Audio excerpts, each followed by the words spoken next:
Now it's Hussein. I don't need to introduce you because you're going to do it yourself. But it's funny to see the similarities, I think, with very strong graphic work and also like a scenography-wise, very interesting work. So thank you very much. I'm going to shut down and leave the word to Hussein because he's going to be our guest at May Day. That's a small festival we organize half of May outside of the academy, really outside, so better. But also outside of the curriculum, we normally teach our costume design students, and I think it's like a wonderful guest we have today. Hussein! Hey, hello, hey, thank you for having me. Thank you, Michiel. So yeah, I'm Hussein Shikha. I'm a multidisciplinary artist, graphic designer, writer, and researcher. My work mainly entails experimental film, animation, textile, and interactive installations.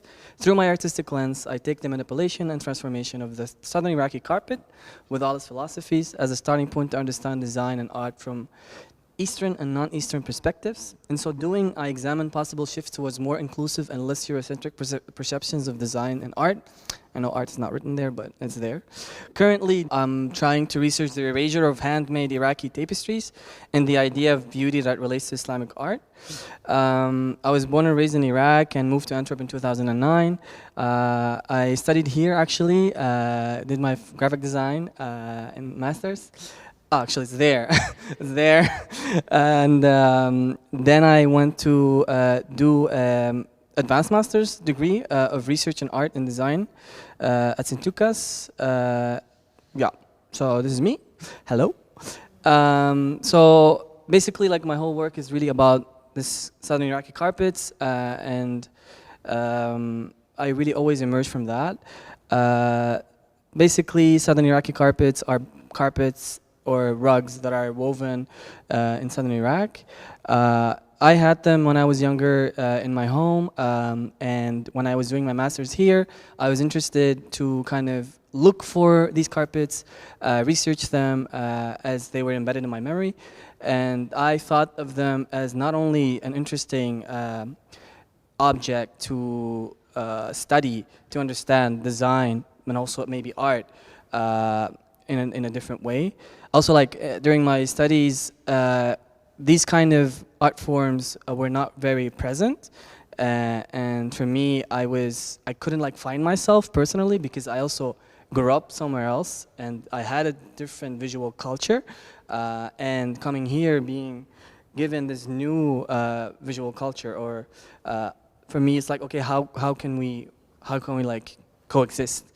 And for me, a carpet was a way, because carpets were present here as well. So carpets are woven intergenerationally. They're woven not in your usual way of like a loom. These carpets are really like on the ground, very handmade. They use the tools and materials that are present in the surroundings. And the geographic setting of these carpets is very interesting. It's the Mesopotamian marshes of Iraq. There is no roads, it's not concrete, it's all water. And you have these reeds that kind of like come together and then kind of create these kind of solid, let's call it ground, but it's not really ground. And they use the reeds also to build these houses, as you can see. And they commute by boat because there's no, concrete roads. For me, I found a lot of links. So actually, the Mesopotamian marshes of Iraq is a very interesting place. Basically, like a cradle of civilization kind of emerged from there. People settled there for the first time because there was a perfect environment. There is water, there is fish, there is food, there is plants. Everything is available, and all the civilizations and art and cultural practices and traditional visual cultures emerged from there. And these I found in the carpets as well. So I was also like trying to find the symbologies that are present in these carpets, and eventually it led me to this. Here's another picture of how they commute, and these symbols, like the boat, its shape, are all present in the carpets. Yeah, as you can see here, more detail. It's a very interesting carpet. It's not your usual carpet that it has this like like the emblem in the middle, the borders. It's woven in a way where it's like goes vertically, kind of almost like simulating the two rivers that flow through Iraq. So it's like two vertically, and the symbols as well are like really symbols that are representing an entity or an archetype that is present in that locality.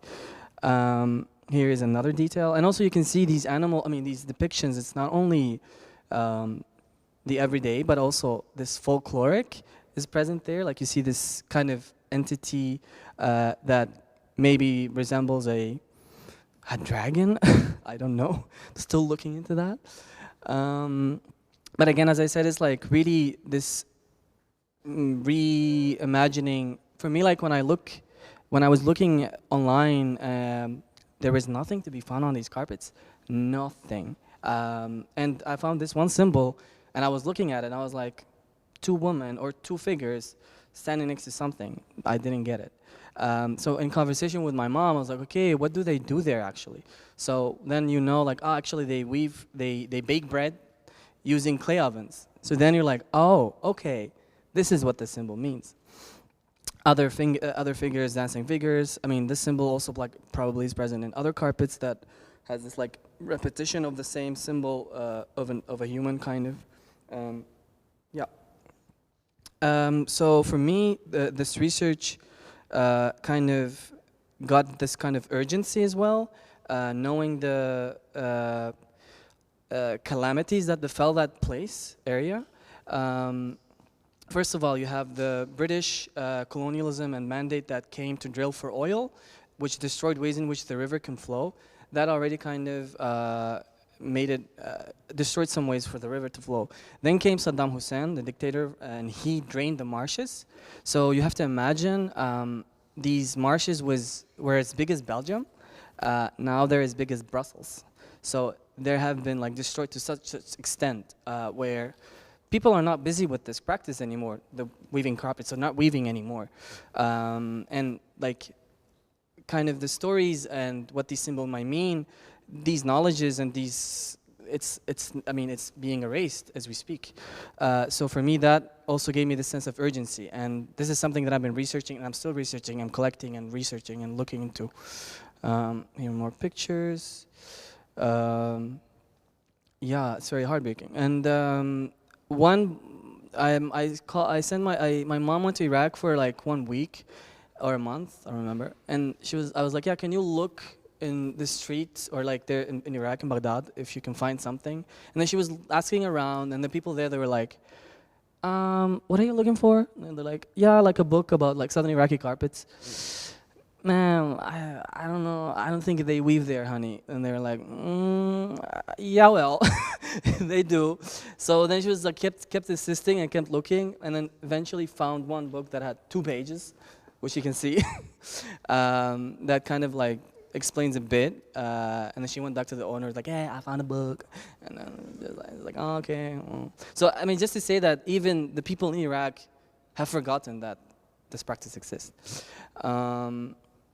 So me trying to archive these symbols, the archetypes, the fish, the water buffalo, the bird. I will show you one translation of that, which is this one, chain of life. Symbol of life. I found in the carpet here, its usage, which other one know, it's a series of sequence, succession, or continuity of the same element.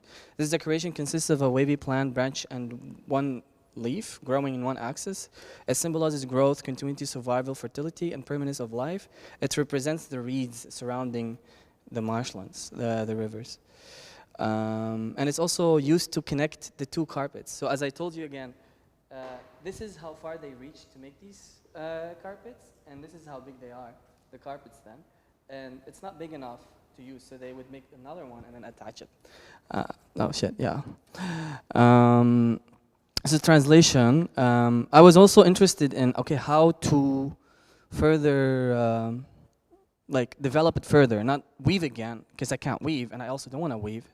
So using digital means to kind of recreate that. And also, at the time I had the question of like, what would the carpet look like if it was an animation? These are other interpretations. And here's then like, okay, it can move in one axis. It can be mirrored. More ways it can be, and become a border, so a border of a carpet, and other ways of experimentation. This was the interpretation that I had made, that I tried to play with as well. More interpretation. Oh, can you see, guys? Oh, okay. Yeah, you can. And also in my graphic design work, I try to kind of take inspiration from that. So this was like for see a label in Egypt, and there are like a lot of similarities there as well. So then in conversation, and it takes place in other ways.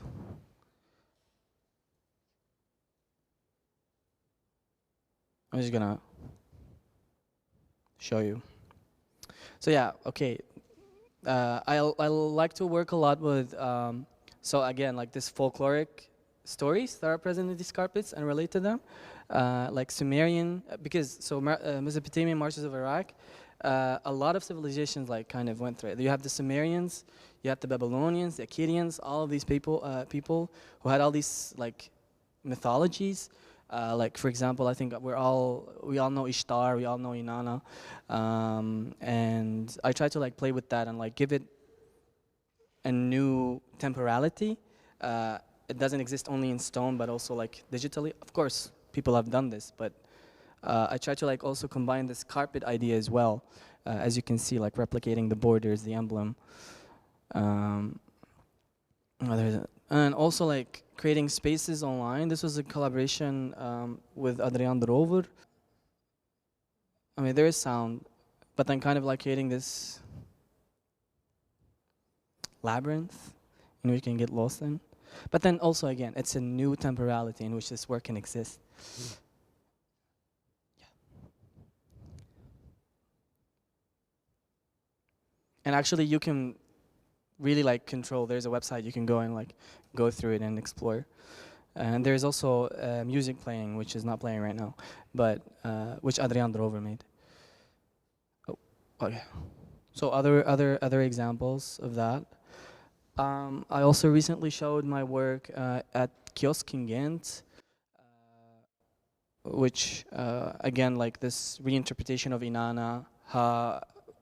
What would it? Yeah. Well, can go further. Video installations, again, this was like the idea of like what would the carpet look like if it was an animation.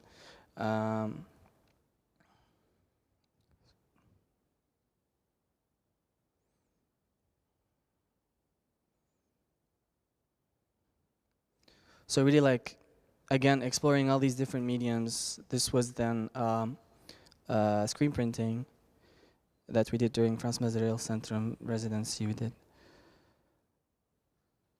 And this was a commission by FIS, if I remember correctly. Oh, it's playing. Again, in graphic design work.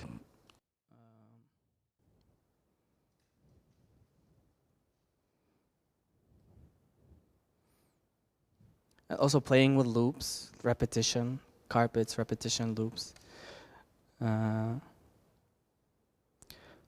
And this was a commission by Bach, ultra independent public school, where they asked me to make designs for carpets that they wanted to use in the space because they felt that the space was, it's a new building, has this very modernist, very clean, very gray, very white, and they wanted to like kind of work with that, and they asked me to create 10 carpets designs that can be woven and then used in the space. Here are other ones.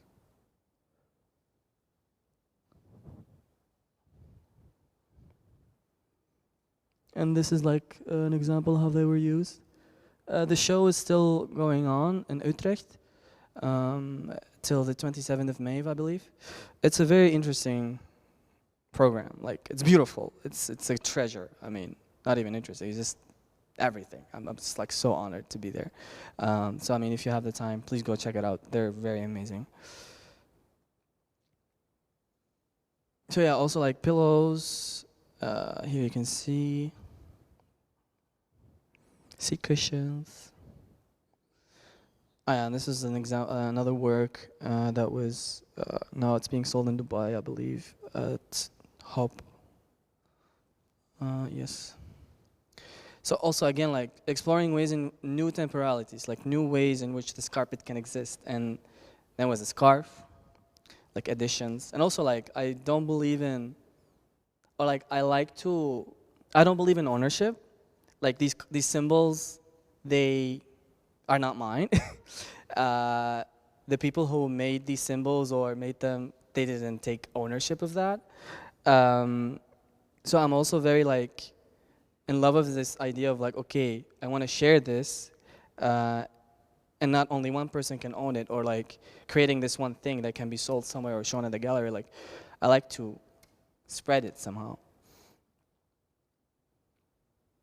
So, Tales of Symbologies, this is for May Day.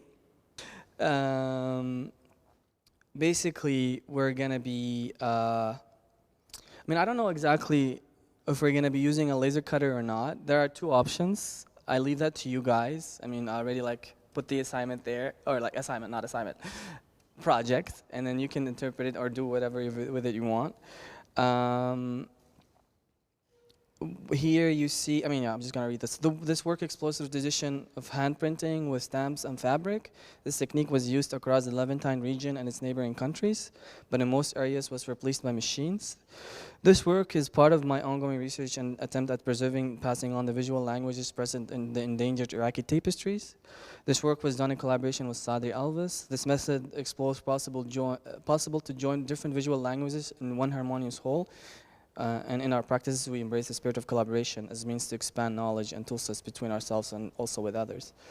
So I hope, like, for you guys, maybe you can collaborate in one way or another. But basically, we will find symbols, or we translate symbols, and either laser cut it or cut it using foam paper that we glue to a wooden block, and then we start stamping using block print ink or screen printing ink. I mean, but this is like how it looks like. I mean, for me, using laser cutter, you can be very fine, and I like to like take this pixelated visual, and it looks like an embroidery as well, if you look from afar. And then again, playing with this idea of like the carpet, symmetry. And also, not literally, it's more of like a visual symmetry. Nothing is really exactly, because we're using our hands, we're not using a grid, there is no ruler. We're really just like eyeballing it, but then also in conversation with each other, not literally, visually, like non-verbal. We kind of, okay, you put the stamp there, now it's my turn, I'll put the stamp here. And like kind of complement each other. And then, yeah, if I can zoom in, but nothing is symmetrical there. Just looks like it, but it's not. And then also people came, we did it at Het Bos, I think, and people came and made their own designs using the stamps we made, which we thought was very interesting, because they then kind of like take it and then do something entirely else with it. We're like, oh, okay, we're still doing that. More examples.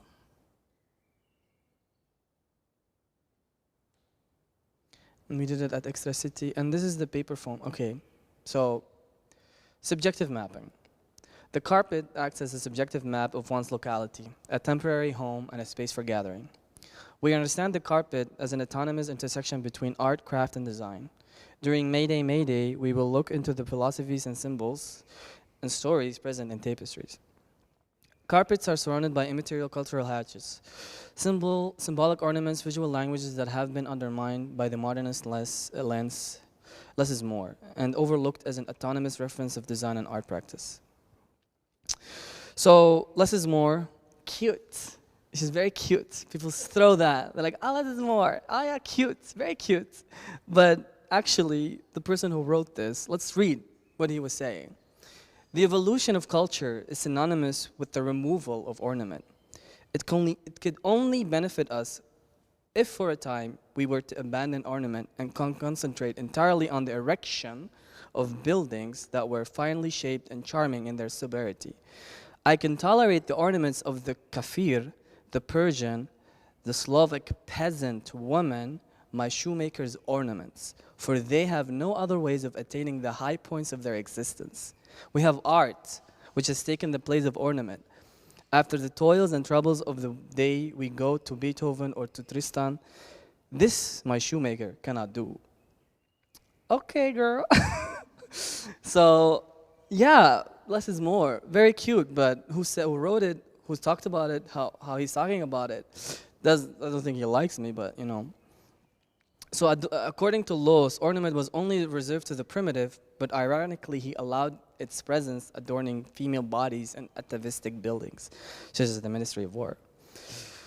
In a lecture from Cambridge Muslim College, one of the professors, Sheikh Abdul Hakim Murad, said something that could elaborate on this. He was explaining how in Europe there is a rising hostility against Islam and the Arab world in general. He suggests that the lack of faith and tradition within Europe itself is what fuels this malevolence, which results in Europeans formulating their own identities by contrasting themselves with the Muslim, Arab, or non-white person. Europeans implicate hostility towards these groups and considers them to be tribalistic. For me and many others, carpet outside the West contain philosophies that morph thought, function, form, and accessibility. In finding ways to approach this Western canon, I saw potentiality in the carpet. In places outside the West, the carpet is more than a delineation of space or simply a decoration. Its functions are holistic and spiritual, as with the prayer rug. It's a space where you are in communication with the divine. And everyone owns a prayer rug, from where I come from. Everyone uses it. Eastern tapestry makers often weave everyday scenes into their work. Archetypes such as animals, earth, water, and plants are almost always present. Everything is represented equally in a harmonious whole, and there is no hierarchy. So the animal is as big as a human. Symbols, ornament, adjectives, no wait. So subjective map, just the terminology that we're using. Subjective mapping, vernacular visual languages, storytelling, more is more, immaterial cultural heritage, ornaments.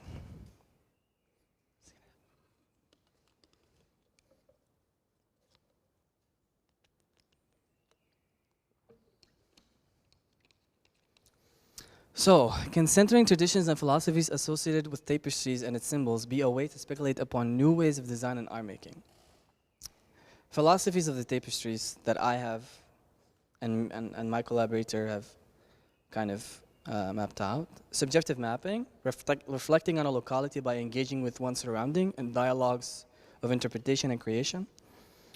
As I mentioned earlier, the Southern Iraqi carpet, reflecting kind of the river, the reeds, the animals, all of that is present there. Again, the picture to showcase that locality. And the symbol. Multi-centered perspective, and I love this one. Everything is depicted from multiple viewpoints simultaneously. You see, the plant is as big as a human, even though the plant is smaller. But the human does not see when they weave these stories, they're all kind of simultaneously put. The weaver understands the carpet as a space that is not facing the self, but a space in which the self is situated. Not a space in front of, but one that surrounds. This is an example where you see everything is as big as the same size. There is no hierarchy. And then you have unity, informed by a locality, recognizing specificity in a locality, as opposed to universality and standardization. Here you have a mosque and a cupola, and it's also used as a decoration in a book. Here you have this slide my collaborator put here, and I'm not sure exactly why. She's reading this right, she's watching me right now. But I think, yeah, kind of, it's a Cartier, on the left it's a Cartier box, jewelry box. On the right, it's a box that is used to hold personal things. But I guess the other one, the left one, is really like for bourgeois, for high society, high class. The other one is used really by everyone. So again, it's also inspired by so accumulation, assimilation. Inspiration, accumulation, assimilation, appropriation. Question mark. Working with our locality, not against it. Translating its needs into a tangible vocabulary. This is buildings that were made, architectural buildings that were made by an Egyptian architect, Hassan Fathi, where he only used materials present in that locality because it could work. He didn't use glass, he didn't use steel because it doesn't generate heat. He uses like, here, can you see my mouse? Yeah, like these have holes that kind of, air can go through and it can circulate air, and it's not very warm. It doesn't generate heat. And then you have this atrocity, which is just a fucked up, like, yeah, it's just, I don't know. I mean, I don't know where to start. It's just like using glass, using metal, creating heat, using generators, using air conditioners that generate more problems. It's just like a loop of catastrophe. Anyways. So tapestries is an ephemeral gathering space, expression, protection, documentation. And here we have a picture of a nomadic group. It's a film about a nomadic group in Iran where they move around and they weave carpets. Their story, they document it, and they kind of, the carpet becomes their home because they use it to protect themselves. They create tents for them, yada, yada, yada. So terminology, lexicon, socio-economic context, handiwork and craft, the repetitive, meditative, laborious aspect of craft, critical thinking, cross-pollination. To meet and learn by listening and doing, we see the carpet as a metaphor, a way to understand our reality. Sharing the carpet is like sharing a tool that can help you come to a certain knowledge. A gathering point with the possibility to share experiences and personal stories. Yeah, that's it, I think. Is it? Yeah, this is a repetition. No, I think this is it. Oh, wait, no. Previous trainings, examples. This we did at Kask. We were guest tutors, and we asked the students to look around in Kask and Ghent and translate that into stamps. And this is one of the examples. And then we have you guys. We did not so long ago, earlier, we did a workshop during International Design Week, where we also asked the students to go around the academy and collect symbols, and then people could also translate them however they saw fit. So this person saw this.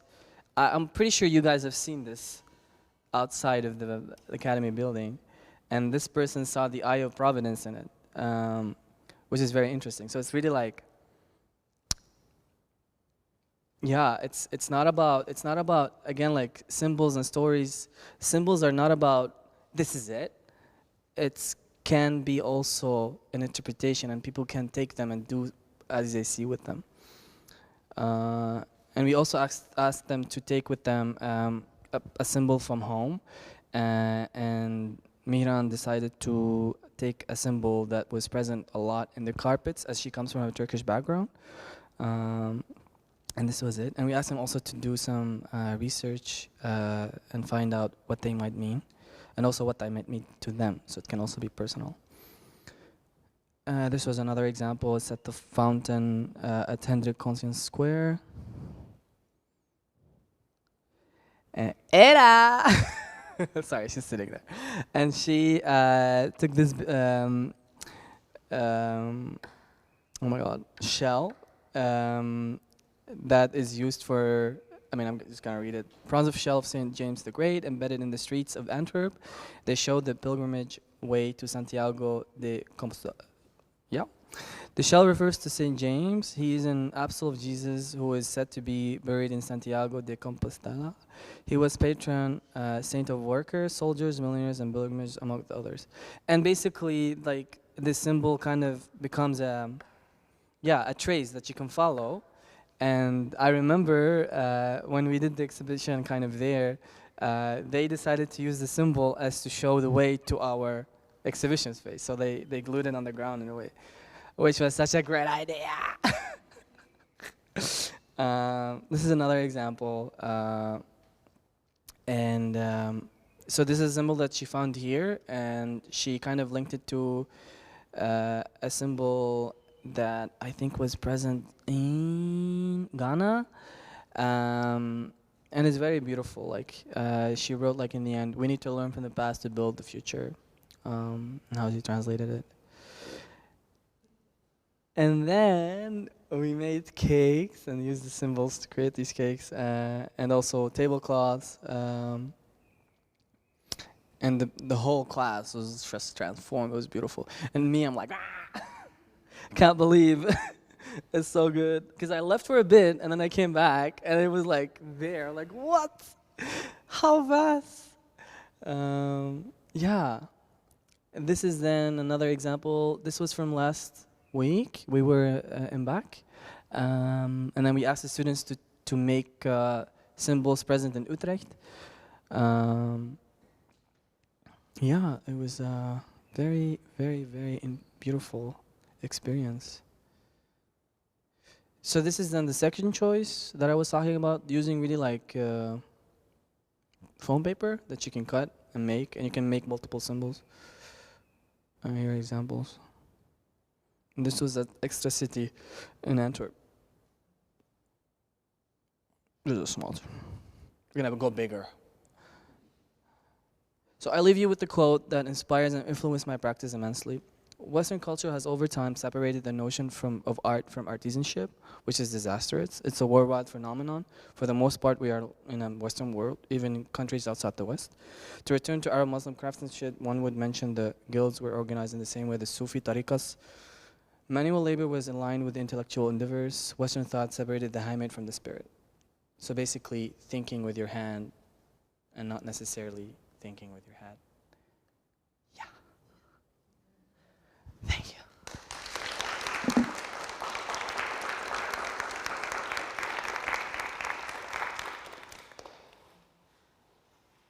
Any questions? How do you go on in searching those symbols? Because I always have like difficulties of like how you translate into words. Because if you Google it, it's like weird to, yeah. So. I mean, there are many ways, but for me, when I was looking at the Southern Iraqi symbols, I had to first know, okay, one was, can I know this? When is the carpet woven? Who are the people living there? What is the geographic setting? What are the climates? So all of these things you can like use to trace back maybe a meaning. You will not trace back the perfect meaning. You still have an interpretation of it. But that can help you kind of understand a bit. But yeah, really like looking from all different perspectives and directions. Not only Googling what the symbol means, no. That's not gonna help, that's not gonna work. It can also be, also maybe like migration, maybe certain people migrated at a certain point there, and then that can influence also a visual culture.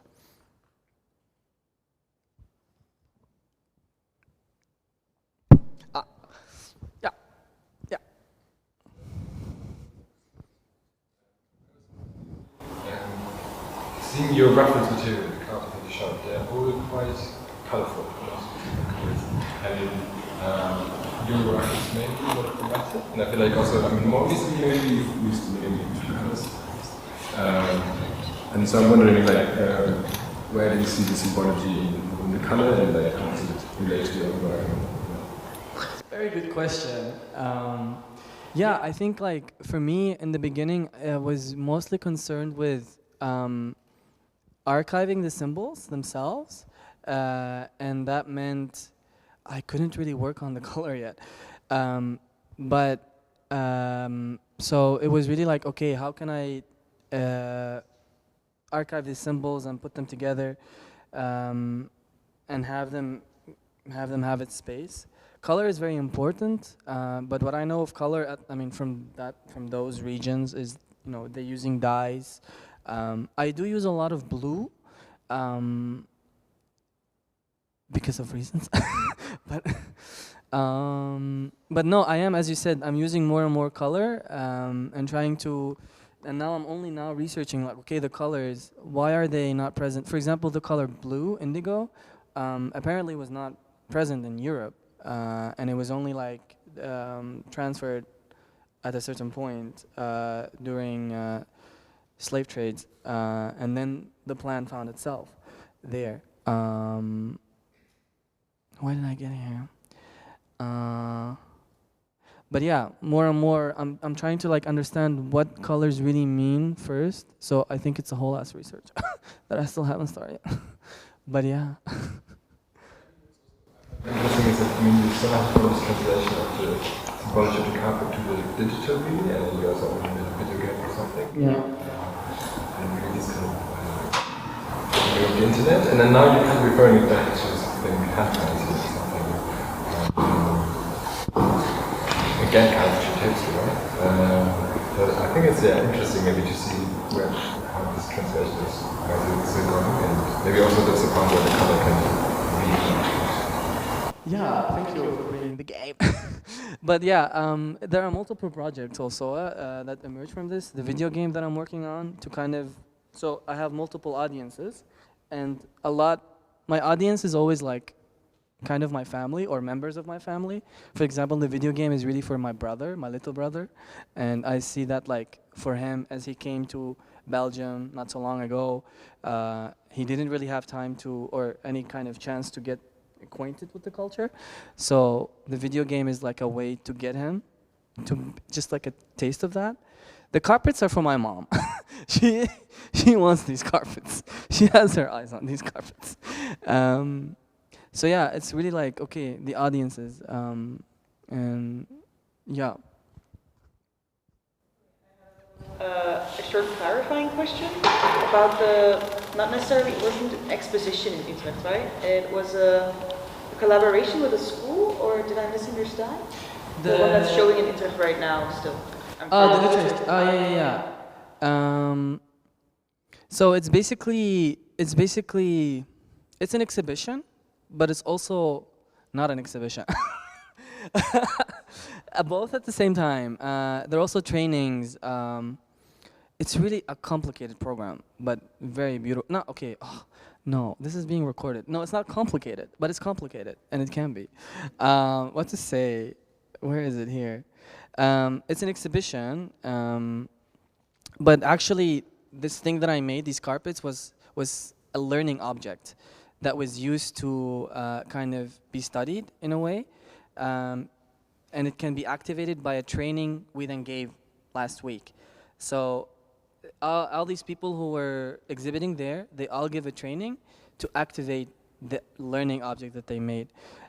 BAC is like basis voor actuele kunst. I don't know how to translate that in English, but basically like basics for actual art, you know? So it's really like from his pedagogical but also socio-political perspectives. Yeah. The carpets is No, they're actual carpets. Yeah, they are. Yeah, crazy. I also was like, what? I went there. So they were flocked, or how do you say? I think woven. Yeah. Ah, yeah. Industrially.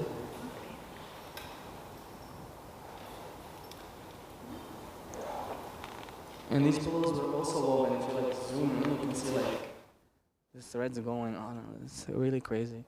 I don't know how they did it. Like I sent them the files like 2 months ago. No, okay, 3 months ago. Crazy. Yeah. What are you looking forward to with like the carpets, or like taking the next step? Thank you.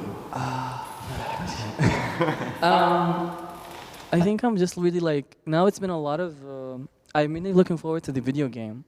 I just applied for the like subsidies and hope I get them, and just like further work on the video game, because I really kind of neglected that in the past few months, years, 1 year.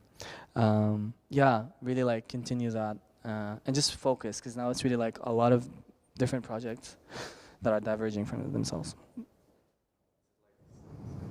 Video game of your bachelor's project, or? No, it was a master's project, Okay. but yeah, it's the same one. Yeah. Okay. Excellent. Thank you. How much did your studies at the academy serve you? A lot. Like in a good way, but also in a bad way. I think I had to do a lot of unlearning and a lot of learning. I'm definitely very, what's the word? Grateful for a lot of things that happened here that kind of made me realize certain things. But I went to do an advanced master's after at Sint Lucas, because here it's basically more like, okay, practicalities, or technically you get the classic kind of graphic design education, but like what comes with it is something that you kind of have to do by yourself. And yeah, I think like doing that advanced master's really like helped me. Give me a framework basically, because I didn't really have that. And also I think like graphic design is not something that is taken seriously, like in the art world. And also, I mean, now having done that study, I don't know if it's graphic design what I'm doing as well. But also, this is a question that now it's being frowned upon as like, that's what you're busy with? The difference between design and art, like really? So it's really like, I guess just don't worry about it. Just do whatever you want, and things will come up, or like you will find a framework. Yeah. You also asked to your collaborator, Sadri, yes. Sadri, Yes. Can you tell us something about her? Like, what's her background? So she has a background in illustration and performance, and she's very technical. Like actually, I'm really not good at cutting and making and doing that. Like the second option I gave you guys, I'm really not good at that. I love to like laser cutters, like do that, you know. But she's the one that can take that lead on that front. And I can give you some theoretical advice. But yeah, she has that background of very technical illustration, performance, body movement, like really choreography, and also like when we are stamping, there is this really choreography happening as well, which she was thinking about at a certain point. But yeah, we've been collaborating for really 2.5 years now, and it's been going so perfectly. I don't know. I'm realizing more and more that this is something that is not normal. Like having met, for example, a duo from my residency, Etan and Sira, that you know, and like they were telling me like, yeah, this is really special, like do take care of it. So I just want to say like, if you guys like are working with someone right now and it's like going so well, take care of that. Or something. Nice. And then also you were introduced to me by Ilias Yami, that's my colleague, because you were doing that residency in MORPHO. So that was all very helpful. Yeah. What was the topic? You were doing research, or what was the outcome of that residency? Well, it's really like a development. It's really a development residency. There is not necessarily an output, but what I submitted for my proposal was really like, I want to continue researching what I'm doing right now. But I think having done that advanced masters, I have now an ability to write. Because I think like finishing here, I couldn't write, didn't know how to write. And then having done that, I know how to write. I don't know. I still take ages, but yeah, continuing my research. That was the proposal. Not the most well-formulated question, but it's bubbling now. You talk about the fact that you're like a duo and that it's kind of, well, uncommon in the art world, I guess. But I feel like for weaving a carpet, that is such a community thing. So I feel like, would you want to expand this like in larger groups? Or, I mean, yeah. Are you from costume? I am from costume. I mean, theater is working together. So we're gonna be doing it together, basically. And this is like me. I mean, this is what's the whole thing about this like carpet. It's really like opening it up. And again, ownership. I mean, it's not about owning. It's about honoring. And I like for this work or this research to be honored with you guys. Yeah. So I do invite. I mean, it is invite. I don't invite. The carpet invites. Good distinction. There's a quote calling Mrs. minimalism crime. Oh wow! I didn't doubt. Minimalism is crime. Who was it from? I don't know. It is! More questions? Yes. I kind of like stuck, like I was interested in how you talked about how the original carpets that you're researching, their composition is more of a like two vertical stripes, and I was wondering why or how you got to the point of going back to the more like our common reference of having borders and a center image. Like, how did that happen? Why? Is it just an intuitive process? Is it I was just thinking about that, but I don't have a specific question. I'm just interested in the, you know? I was like thinking about that while I was doing the presentation. I was like, oh, actually, no. But I think like what influenced me the most is because these carpets or these symbols did not exist in that format. So I was like, okay, I want to give them that format as well. Okay, because it's what we, like, that's the format we see them in, so Yeah. now they also fit into a format that we understand. Kind of, but I mean, again, also, but it's more like these carpets did not exist in that format, like the ones that I'm researching, and I want to give them. But I'm definitely going to go to the... I'm not saying you should or shouldn't have, I was just However I like it. Yeah, no. I have made one. But it's not in the presentation. Actually, the scarf can be... it's a vertical one. No, but it's true.